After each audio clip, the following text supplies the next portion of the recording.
It's not funny, which is what makes it funny. You get what I'm saying? Because sometimes life has these moments to where all you can do is laugh at them. You better. Facts.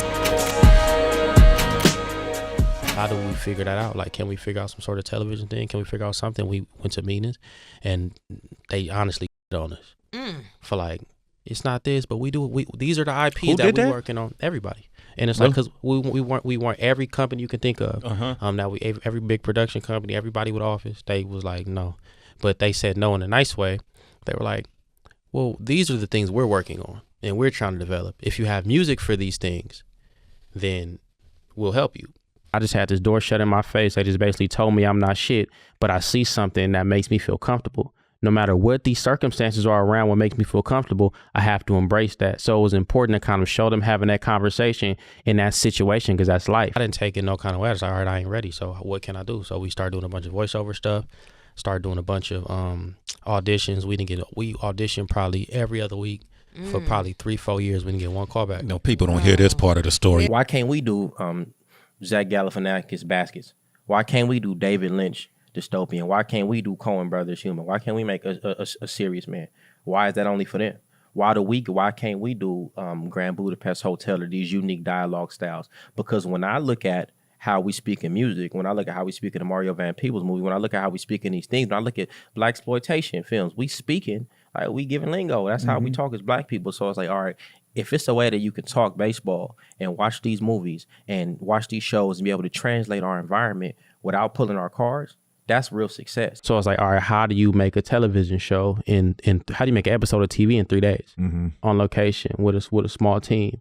And in retrospect, those things are crazy, but it was so much support and belief for the people around that it felt like it was a layup while we were creating it. But you have to know the weight of what you're doing and the weight of kind of your accomplishments, so you can know, when to pat yourself on the back and when you need to push yourself further. That really gave me the opportunity to express myself outside of character, and finding ways to put my mannerisms and my family and the people I've seen into a character that had nothing to do with me was probably my most fond experience I've ever had. And it didn't even get picked up. So you learn so much in these different situations. I'm just grateful to be able to be in them and really dissect the characters, dissect the role, and dissect the art itself. I would say the most important and the easiest part was the writing of it, because that was something I was willing to sit down and do by myself. Like talking to the writers, they were really encouraging. Like they'd be like, my resource always say all the time, like, man, you can write a script in like 30, 40 minutes. Like it take 2 weeks. Like if you can write a script in 30 minutes and we talk about it and then you go fix it in an hour. I think the perception that we all have, which is, I'm not saying it's right, I'm not saying it's wrong, I'm saying it's understandable. Within the show, the stuff that black people see and understand, they'll see as funny. Yeah. The stuff that white people see and understand as far as black people, they'll see as funny. But nobody in the show is telling a joke. Wow. Like it's not one joke written, it's not one joke set up. It's just like literally it's day-to-day life. And the things within that day-to-day life that you see as funny is what makes it what it is. My mama everything is funny to her because you gotta find the humor and the beauty in the situation. Because I remember I was like, Mama, we gotta move. He's like, Mama, we gotta move out of Long Beach. When we moved out of Long Beach, we moved to San Pedro. I'm like, watch it. I've been over here for 50-some years. They're not looking for me. They looking for you. Yeah. It's like, I ain't scared. Yeah. I ain't raised you to be scary. Like, how you scared of niggas? Don't spend your whole life around niggas. Like, the white folks want to put you in the tree, but you scared of some niggas. Shame on you. And she started laughing. And the truth in those statements is real. Is what makes it funny. I like it over here.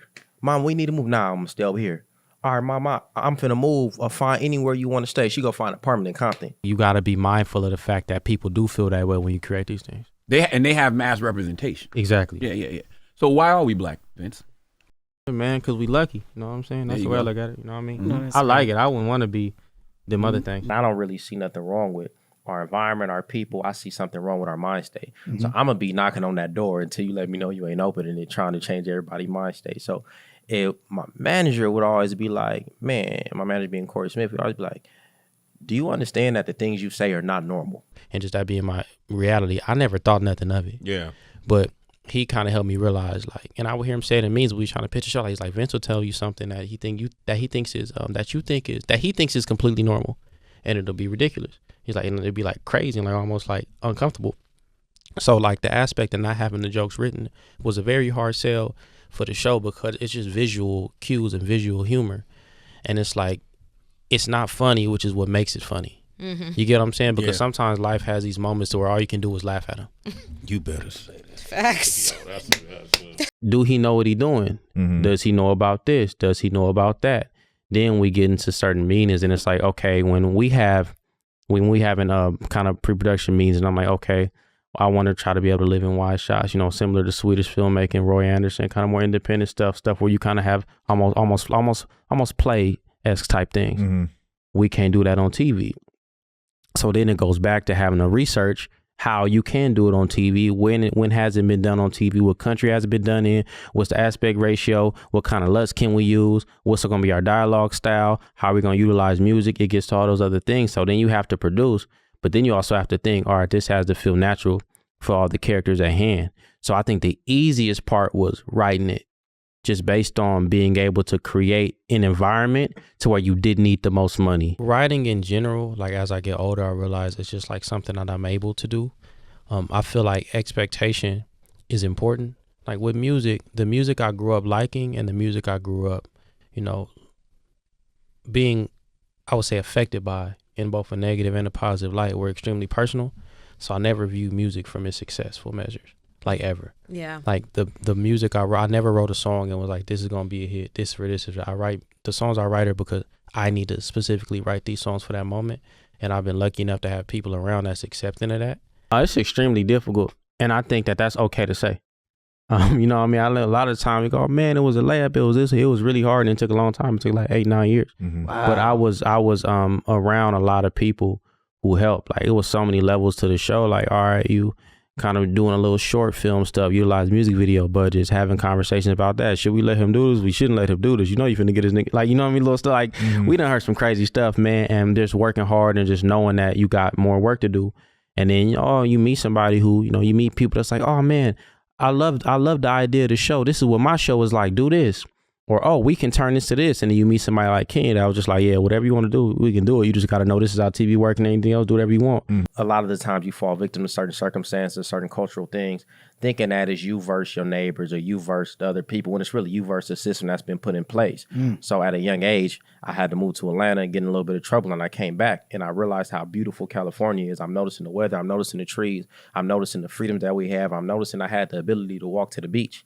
As a kid, I had the ability to get on the train or get on a bus and see something that feels completely different. I went to Atlanta for a couple months. I got a little bit of trouble, and then I came back home, and it just gave me a new perspective. Because, and no disrespect to the city of Atlanta, I love it out there, but it just visually is much different than California. So then coming back to California, I was like, oh, it's like, it looked nice.